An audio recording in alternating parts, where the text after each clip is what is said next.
পূৰ্ণগতিত প্ৰথম north east পেৰা sports meat 2024 গুৱাহাটীত উপস্থিত প্ৰতিযোগিতাৰ ব্ৰেণ্ড এম্বেছাডৰ শচীন চামাৰিয়া সৰু সজাইত বঁটা প্ৰদান অনুষ্ঠান পদক জিনি পেৰা খেলুৱৈৰ মুখত আনন্দৰ হাঁহি সামৰণি অনুষ্ঠানত উপস্থিত থাকিব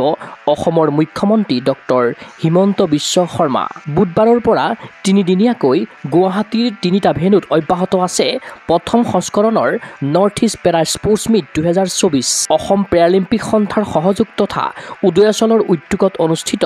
এই মিটত 6খন ৰাজ্যৰ প্ৰায় 575 গৰাকী খেলুৱৈয়ে পেৰা সাঁতোৰ পেৰা বচিয়া পেৰা বেডমিণ্টন পেৰা টেবুল টেনিছ পেৰা এথলেটিক্সকে ধৰি মুঠ 5টা ইভেণ্টত দাঙি ধৰিছে প্ৰদৰ্শন প্ৰতিযোগিতাৰ দ্বিতীয় দিনা এনেদৰে সৰু সজাইত পেৰা এথলেটিক্স খেলুৱৈয়ে অংশগ্ৰহণ কৰিলে বিভিন্ন ইভেণ্টত শ্বটপুট ডিস্কাছ থ্ৰ' লং জাম্প দৌৰ আদি ইভেণ্টত দাঙি ধৰিলে ক্ৰীড়া প্ৰদৰ্শন সেইদৰে পাণ্ডুৰ উদয়াচলত অনুষ্ঠিত হ'ল বচিয়া ইভেণ্ট আমিনগাঁৱৰ বন্দিয়া ইণ্টাৰনেশ্যনেল স্কুলত অনুষ্ঠিত হ'ল পেৰা সাঁতোৰ পেৰা বেডমিণ্টন আৰু পেৰা টেবুল টেনিছ ইভেণ্ট পদক জিনি পেৰা খেলুৱৈয়ে গগো স্পৰ্টছ এনিৰ সন্মুখত প্ৰকাশ কৰিলে মনৰ ভাৱ সন্দীপ গুপ্তা উদয়াচল অলিম্পিক ৰেচ কিমান মিটাৰ 100 মিটাৰ কি পালা ফাৰ্ষ্ট কেনেকুৱা লাগিছে বহুত ভাল লাগিছে My name is Hangush Poisha. আৰু কেনেকুৱা লাগিছে ভাল হৈছো তুমি ক'ৰ পৰা আহিছা উঠি আছে গৈছিলো আহিছো আৰু কি ইভেণ্টত পাৰ্টিচিপেট কৰিলা গেম গৈছিলো দৌৰ দৌৰ কি পালা দৌৰ 5 সেকেন্ড আয়ন চক্ৰৱৰ্তী উদয়াচল আজি ইয়াতে কি ইভেণ্টত তুমি পাৰ্টিচিপেট কৰিলা ৰান 100 মিটাৰ কেনেকুৱা লাগিলে ভাল লাগিছে কি পালা সেকেন্ড পাইছা পেৰা খেলুৱৈৰ বাবে প্ৰয়োজনীয় সুবিধা প্ৰদান কৰাৰ ব্যৱস্থা কৰিছে অসম পেৰালিম্পিক সন্থাৰ লগতে উদয়াচলে যাতায়াতৰ ক্ষেত্ৰত বিশেষ বাছৰ ব্যৱস্থা কৰিছে আয়োজকে হুইল চেয়াৰৰ খেলুৱৈসকলে কাৰো সহযোগিতা নোহোৱাকৈ বাছৰ পৰা উঠা নমা কৰিবলৈ সক্ষম হৈছে খেলুৱৈখিনিয়ে এনজয় কৰিছে খোৱা থকা আৰু আমি যোনটো এইবাৰ বাছ দিছোঁ সেই বাছটো হাইড্ৰলিকেলি ডিজাইন যে হুইল চেয়াৰটো আপুনি যদি ওচৰত লৈ যায় হুইল চেয়াৰটো দাঙি পেলাই সোমাই দিব হুইল চেয়াৰটো দাঙি পেলাই নমাই দিব কোনো ঠেলিব নালাগে চ' আমি যিমানখিনি পাৰোঁ আমি চেষ্টা কৰিছোঁ পেৰামিটাৰ্ছখিনি ফুলফিল কৰিবলৈ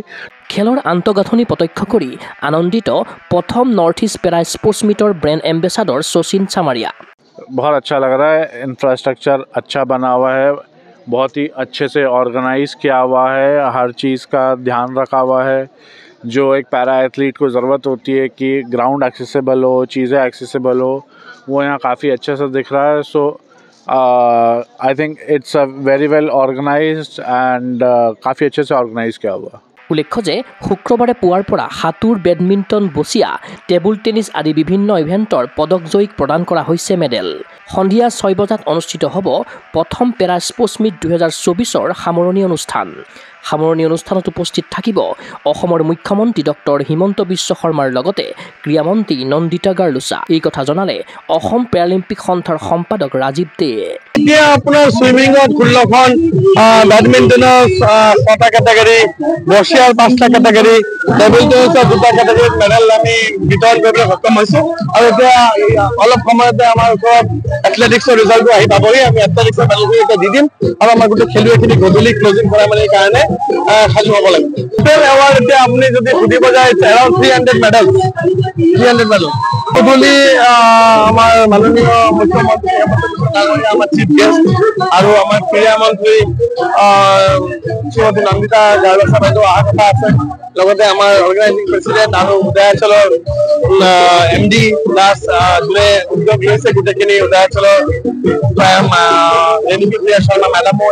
ক্ৰীড়া অনুৰাগীৰ আশা সাফল্যমণ্ডিত হওক প্ৰথম নৰ্থ ইষ্ট পেৰা স্পৰ্টছ মিট 2024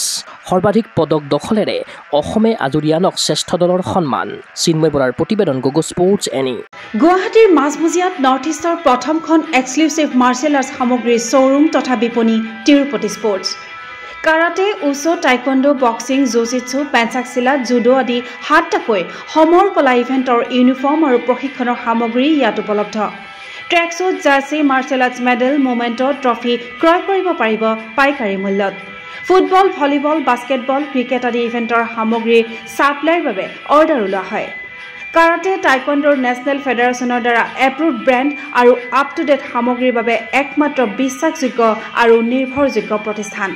ঠিকনাটো হৈছে doctor B Barua road house number 52 first floor Ulubari Guwahati 7 phone number 9085083493 email sanju_regal@rediffmail.com